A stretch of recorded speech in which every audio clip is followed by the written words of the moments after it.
Welcome to OutSolve's weekly outlook, where we bring you the latest news that impacts your workplace. I'm Meghan Spera, joined again by Jeremy Mancheski. Jeremy, the VETS reporting window is open. What other news do you have to share with us this week? Well, VEVRAA reporting window is indeed open and it must be completed by the end of September. I know we're working hard on lots of VETS 4212 reports right now, and we'll be through that time period. So get those done.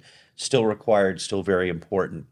On a VETS related note, the VEVRAA hiring benchmark was updated this year to 5.1%. Important as you're doing your VEVRAA analyses for this year. Also still required, as is 503, your individuals with disability analysis. Very important. Some weeks we maybe struggle a little bit with topics. This week we've got plenty. Okay, so in addition to vets, couple small things. The Indiana new hire report. Starting July 1, for every new hire in the state of Indiana, you have to submit electronically to the state information on that new hire, SOC code, name, job title, all kinds of good information. It's important that you do this, and I think we may see other states sort of follow along. But if you have hires in the state of Indiana, or anticipate any, do take a look, and of course call your OutSolve consultant. We have information on this.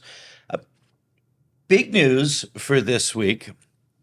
I didn't see this coming, and I think there's a couple ways to look at it. We've reported, as has everyone else, that OFCCP was likely defunded. And that may still be the case. I'm not 100% here. Defunded after the end of the government's fiscal year at the end of the third quarter. So effectively, OFCCP would see a significant layoff. There would be very little, if any, left to the agency. The primary regulations, 503 VEVRAA, would go to other agencies, et cetera. But in a very strange change, the Senate Appropriations Committee approved a package for necessary expenses for the Office of Federal Contract Compliance programs of, and get this, $106 million. Now, their budget last year was approximately that amount. So does this mean OFCCP continues? Hard to say. There's still a couple of hurdles that go through. And there is a bit of debate saying, first of all, could OFCCP be changing direction? Maybe a new executive order related to Executive Order 14173, anti-DEI. Was this an opportunity for the administration to say, wait a minute, OFCCP is valuable as a federal contractor watchdog, but related to anti-DEI? Could this be a way to keep the responsibility for 503 and VEVRAA? Or could this just be some odd maneuvering before it's completely dismantled by the end of the year and doesn't make all the hurdles? Hard to say. I personally was surprised to see this vote from the Senate Appropriations Committee to get OFCCP that money.